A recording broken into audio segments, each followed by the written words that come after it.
Welcome, my name is Teach, and in the last part, I showed you the timeline. And I told you that this part right here is more than likely wrong, and I moved them down here. As I started to go through this, I realized I was still missing a key part. So as I started going through this, a whole new story came to me in my head. And down here in the blue, these are just the notes I was making. But the best way for me to tell you the story of the Dawn Age and the great empire of the Dawn is with a little fan fiction story. Once upon a time, before the coming of the first man, there were two moons in the sky, one with a heart of fire, and the other a heart of ice. And Westeros was inhabited by the children of the forest and other magical creatures. The first men invaded the lands and cut down the forests, and eventually find a magical forest of white trees with faces and red leaves. The men cut down these weirwood trees to line the bones of their homes. This upsets the children of the forest, who believe the trees are sacred and incarnations of their ancestors. The children believe that when they die, all their thoughts and memories will go into the weirwoods. The children of the forest try to fight back using magic and daggers of obsidian, but the men were stronger and more technologically advanced. The first men forced the children into the woods and forest and set up 100 petty kingdoms. Alright, so that passage is about the coming of the first men. The first men invade Westeros by crossing the Arm of Dorne. They push deeper and deeper into Westeros and eventually set up 100 petty kingdoms. Let me tell a little more, and maybe a little different way to look at this passage. Eventually, the first men find a lake, in the middle of which lies an isle. The God's Eye it was called, and it is the most sacred place in Westeros, for it is the home of an old god. The children call her Nissa Nissa, which means Mother Westeros, and she was the maiden made of trees. Check out this cool art that I made. What? You guys are watching this? Clearly I don't have artistic ability. Okay, I don't have any cool art. So in place we're going to use this picture of the Night's Queen. Just picture her in a tree, looking kind of tree-ish. After 30 days of forging the way, the Knight of the Lion, son of the king, sees a beautiful maiden on the isle. It was 50 days they forged through the night before they found Nissa Nissa asleep in her tree. I know, it's not Nissa Nissa, it's the Corpse Queen. Just pretend it's a tree. The Knight of the Lion fell in love with her innocence and beauty. He begged his father to marry them, but the king said no. He told him he was the prince of the kingdom, and to marry such a creature was beneath him. It took 100 days before he forged a bond with the tree. The Knight of the Lion was able to see much and more. When he told his father, he finally agreed he could marry the strange tree creature. But a great lust rose in the king as he looked upon her beauty. Not before I have my right to the first night, and I'll even let the other men join in. The men pull her from the tree and thrust upon her, for the king will have his due. Okay, so clearly I was pulling pretty hard from Tyrion there. And the whole part about the men pulling her from the tree and thrusting upon her could be seen in Dany's vision. And to be honest, the whole 30 days, 50 days, 100 days might not have even needed to be there.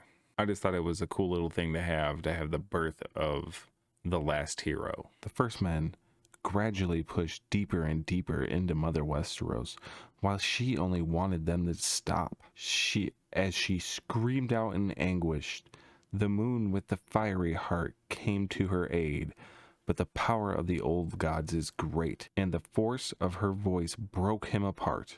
When the first men were finished with her, the last hero was born. As he looked upon their bloody manhoods, he saw a reflection of flame. He looks to the sky, full of fire, as large rocks hammered the waters all around. A bloody star falls to the south. The last hero fears what he's done, as he still feels the scream in his bones. He flees with his love as dust and ash fill the sky. Okay, it's moon meteor time. This theory is brought to you by LML. Lucifer means Lightbringer. I believe he goes by David Lightbringer nowadays. Check him out. He has absolutely amazing videos. Nissa Nissa screams and it breaks the moon to pieces. and it rains down all over. It rains down, it breaks the arm, it drops a big chunk on Valyria, and then it lands way over. I just lost my moon. It lands way over in a shy. Over here. It lands way over here, and it throws dust and ash, and it floods the whole sea, right? This whole area floods. There's an area called the I'm on the wrong one. Called the Thousand Islands, which is right here. This was a city, and it sank. Why did it sink? That seems strange, right? How'd the arm break? What happened there? And even the neck floods. What happens at the neck? Something happened in the oceans, and it caused it to flood. The moon broke apart, and it landed way over here. One of Dany's handmaidens tells her a story about there being two moons. One ventured too close to the sun. It cracked open, and 1,000 dragons came out. It wasn't dragons, it was meteors. Meteors came out and rained all over the world. Think about it. If Mother Earth screams at the moon, the power of her voice is gonna break it. This foreshadows the Silent Sisters. So the last hero spends 30 days on the island with Nissa.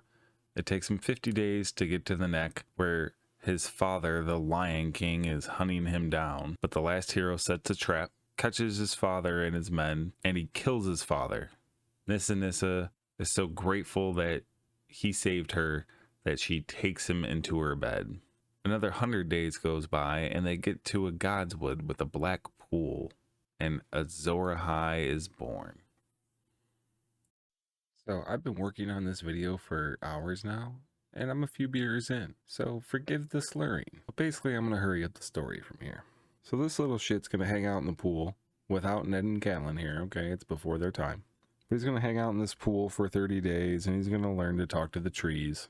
And then they're gonna head north, chasing after that star. It's gonna take him 50 days to learn to talk to wolves. And as a wolf, he's gonna kill the guy who's still loyal to the old Lion King. 100 days after he learns to talk to the wolf, he's gonna find the milk water, and they're gonna follow it to the Fist of the First Men. At the Fist of the First Men, he's gonna find a white stone that fell from the sky. I know, all this is completely made up. But with this white stone, he's gonna use a chunk of it to forge milk glass candles, daggers, and a sword. And the sword will eventually become Dawn. Nissa enchants one of the daggers to summon all the ash and dust from the world. But the darkness is too much for the dagger, and it cannot hold it on its own. The last hero, full of regret, takes the dagger, full of darkness, and plunges it deep into her chest. But it takes more to kill an old god. She's transformed into the Maiden Maid of Light. They come up with a plan to teach the First Men about the old gods. Okay. Way too much symbolism, but I'm just trying to get to the point.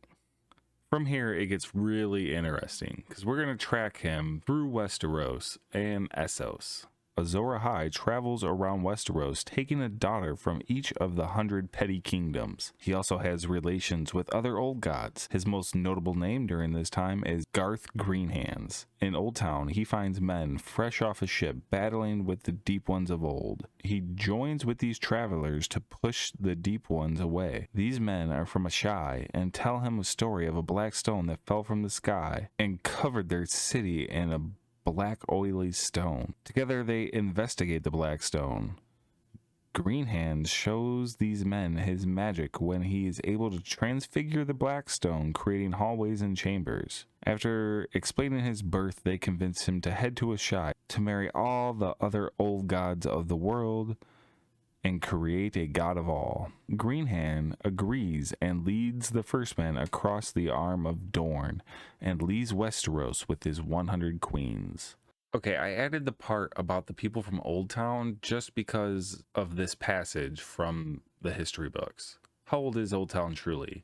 Many maesters have pondered that question, but we simply do not know. The origins of the cities are lost in the mist of time and clouded by legend. We can state for certain, however, that men have lived at the mouth of the Honeywine since the Dawn Age. The oldest runic records confirm this, as do certain fragmentary accounts that have come down from us from maesters who have lived from the children of the forest. As the moon meteors rained down, one of them landed here in Old Town, and he met up with some people from Ashai, or from that side of the world anyways, who have possibly already mated with dragons, or have found dragons. It's very possible that he mates with them and gives them a son to foster, and his plan is to meet them on the other side of Essos in Ashai and wed one of his daughters to his son, bringing all the old gods together. This is just a theory. Let's talk about Garth Greenhands. According to some legends, Garth Greenhands was the High King who led the First Man across the Arm of Dorne. Legends in the north states that the first king led the first men to Westeros, not Garth.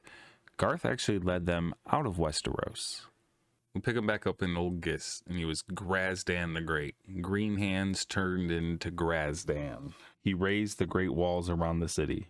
Before the kingdom of Sarnor, he mated with the Fisher Queen, and he had a son, which he named Hizora Amai, or maybe he was Hizora Amai, and this was another telling of his immaculate birth with Nissa Nissa.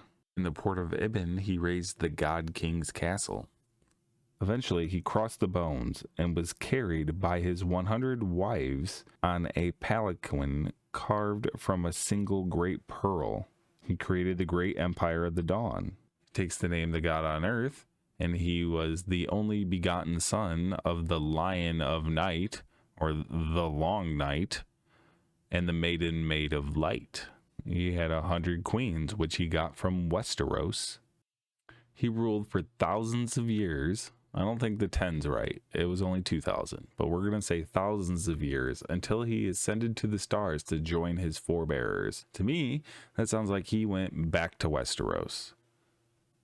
And this is around the time that the others came down. On his way back to Westeros from the great empire of the dawn, he stops and he builds a ring fort called the Five Forts. It's so big, each one of these castles can fit 10,000 people. It's said that this was built by the Pearl Emperor, or at least during his reign, which makes sense. He was on his way back to Westeros and he put this up on his way home. A place for all the people of the worlds to come together and see the God of all. On his way back to Westeros, he stops and he grabs some of his other sons and daughters. He shows up in Westeros with some of his family. He meets up with his mom and the other children at the God's Eye. They head up north and they fight with the others before finally ending the battle at Winterfell, where Azor Ahai was born.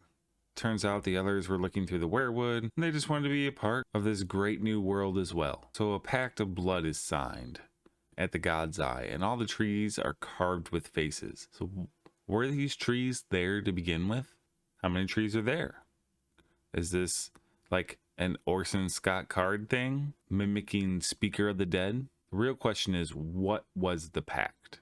My prediction is a son has to be sacrificed to see if the blood of all the gods is pure. And if they can't find one every 2,000 years or so, the others are going to cause a great winter until they're either defeated or they create a new Night King. Another interesting question is, when Azor Ahai, Garth Greenhands, Grazdan the Great, the God on Earth, Brandon the Builder, took part in the pact, when he became the King of Winter, did he have to take the glass dagger to the chest? So, if you're interested, why he gathered up some of his sons, and why he sent his mother to the great empire of the dawn, you're going to have to like and subscribe and tune into the next one.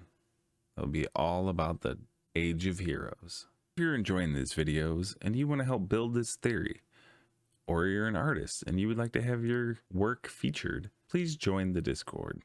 It's brand new and under construction, but you can get in on the ground floor. The link is in the description, as well as link to other great YouTubers. My name is Teach, and I'll see you in the next one. Bye.